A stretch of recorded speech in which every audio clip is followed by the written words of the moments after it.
Well, for more on this, we are joined by Max Wolff. He's the chief economist of Manhattan Venture Partners. Thanks for joining us. A fascinating story. How likely do you think it is that Apple could win on appeal?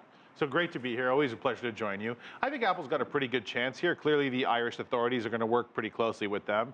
And even if it's a little bit strange and sort of stretches the outer limits of what the law was designed to do, they have good attorneys. They're pretty careful. They're a meticulous company.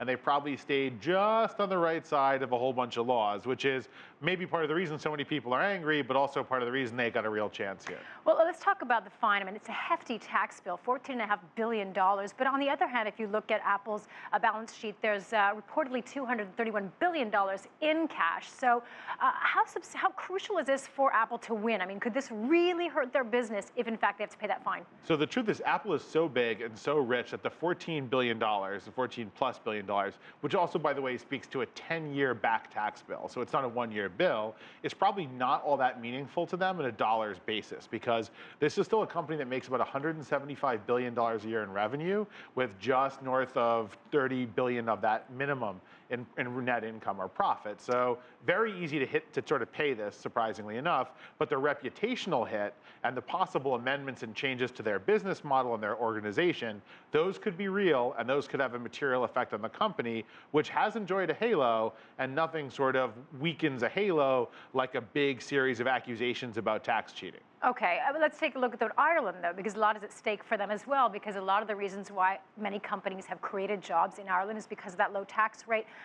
What could this do for Ireland's status in attracting business? So part of the reason Ireland, a country still mired in the fallout from a nasty recession in 2008, 2009, with austerity programs and a good amount of public discontent, is saying they don't want $14 billion, which is a little unusual for a tax authority, is because that low tax rate, that business-friendly climate, is a big part of the Irish miracle, right? The Celtic Dragon story here, how they got to be so big. And American tech companies, way more than just Apple, and American pharmaceutical companies are all over this, and they want to keep those businesses and those jobs. And Apple's been there for 30 years, and Apple has 6,000 people in the country, so it's just the tip of the iceberg there, but they don't want to lose Microsoft and Facebook and et cetera, et cetera, et cetera. It's a big piece of the economy.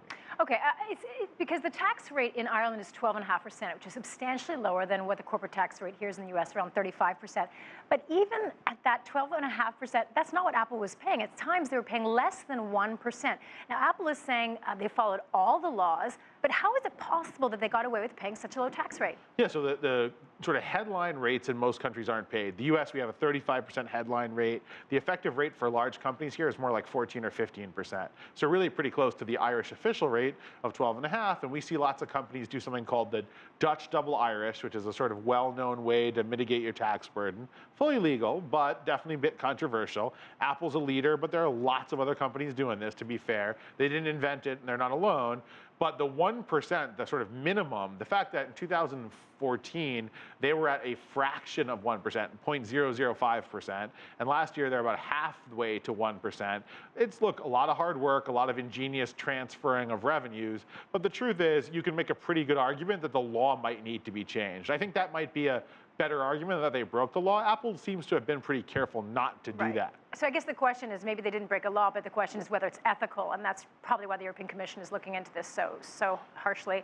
At the same time, the White House has said this decision amounts to a transfer of revenue from American taxpayers to the EU. Is there any merit to that argument? Yeah, because Apple's keeping the money there to avoid bringing it back here and pay taxes here, right? But what I think the European Union is trying to do is to prevent a situation where jurisdictions fight each other on who can have the lower rate. Because if people kind of get into this, hey, register here and get a lower rate, you get beggar thy neighbor, everybody plays tax arbitrage, and all the governments lose. That being said, it's an election time, and US and EU trade relations are at a real low point, with German and French ministers walking away from an important trade deal that we couldn't get done, and everyone right, left, and center in America running on trade is the most evil thing ever. So it's not a great moment for trade. Tempers are high because of elections, and maybe not the coolest moment for diplomacy of speech. And last question. I mean, last week the U.S. Treasury said that if the European Commission continued on this path to go after Apple for such a high tax bill,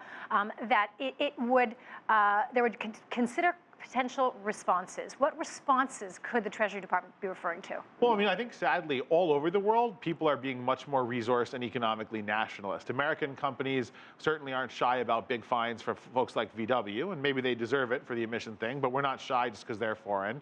And we certainly see the European Union looking at Facebook and Google askance and trying to raise revenue through taxes. So the truth is there has been a willingness in many places, the US and Europe, to big, huge fines on foreign companies. And the free trade rhetoric, the let's all be in this together and make it work globally rhetoric, is in a lot of trouble, not just among the politicians, but really in the policy realm as well. All right, Max, thank you so much for joining us.